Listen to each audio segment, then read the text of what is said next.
This is a video response to the thevinerhyme's Does God Exist? Startling Proofs. Well, first off, let me say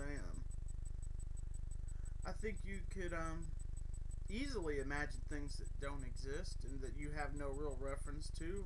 For instance, we can understand four-dimensional objects. Well, obviously we can't actually visualize them, but we can know they're there. We can figure out they're there and what they would look like if they were to translate into a three-dimensional object. Similar to the way a three-dimensional object's represented on a piece of paper. It's actually two-dimensional, but it looks sort of three-dimensional. It's not a perfect representation, but it's close. And also, I'd like to point out the wheel.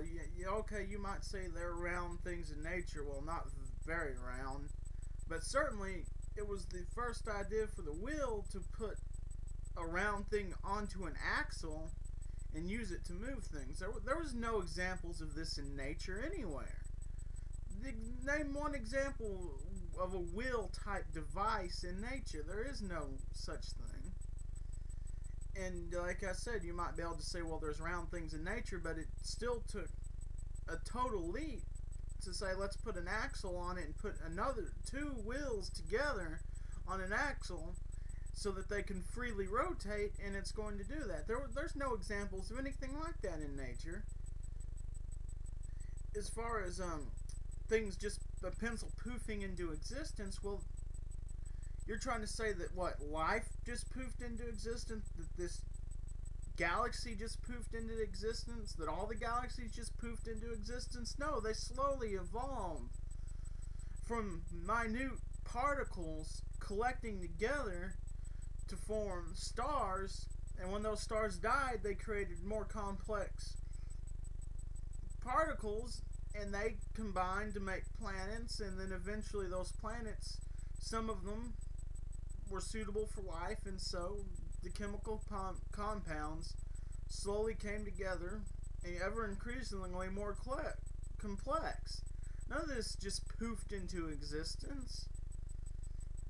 You know, and exactly where the hell did your God come from? Did he just poof into fucking existence? Which, if he did, that kind of just proves that things can poof into existence without existing first. And you've just proven your argument against God, because what's simpler to poof into existence? Simple particles that eventually evolve into planet-bearing or life-bearing planets? Or an all-powerful super being capable of creating that planet instantaneously? It's obvious that it would be more likely that simple particles would be the ones to poof into existence, because God is far too complex to just poof into existence. And besides, trying to say that we can't imagine God because there's no examples of him, well, what the hell is God? What image were we made in? We were made in his image.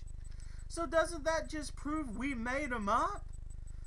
I mean, at least some religions don't believe that God looks exactly like us.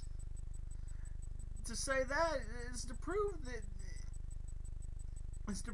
he is made up by us, because if he was really existed, it would be almost impossible that we'd look like him.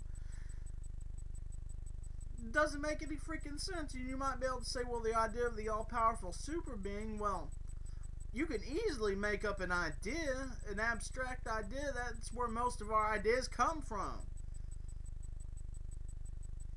And so you can't just say that, oh, well, the idea of God can't be just made up, because ideas have all the time been made up. Even the Bible, it was, a lot of the stuff in there came from pagan religions, but the first thing was made up. The first God was made up long before your God, so how could you say that it's your God that's the right one? I mean, what about Allah? I mean, can you disprove him? Because if there's an all-powerful super being, how do you know exactly which all-powerful super being there is? You don't know. And you know, as far as hell being forever, well, guess what? Heaven's forever too. And I'm willing to bet after a couple of 100 trillion years of existing forever, you're not going to be able to tell the difference between heaven and hell, because you're going to be so goddamn bored out of your mind. You mean, okay, let's just say hellfire is as bad as you say it is. Well, guess what? You're probably going to get used to that torture pretty quickly. I mean, if you're going through it every second of every day, eventually, just like here on Earth, when you encounter things over and over and over again, you're going to get numb to it. It's not going to bother you anymore. And after a couple 100 trillion years in heaven, you're going to be so bored out of your mind with the same exact thing over and over again, it's going to be practically just like hell anyway. So basically, that means I really don't care where I go. And besides, I don't really like your God. He's a bastard. I mean, read the Old Testament and tell me this guy is worth worshiping. You can't. Because he's a prick. And you know it.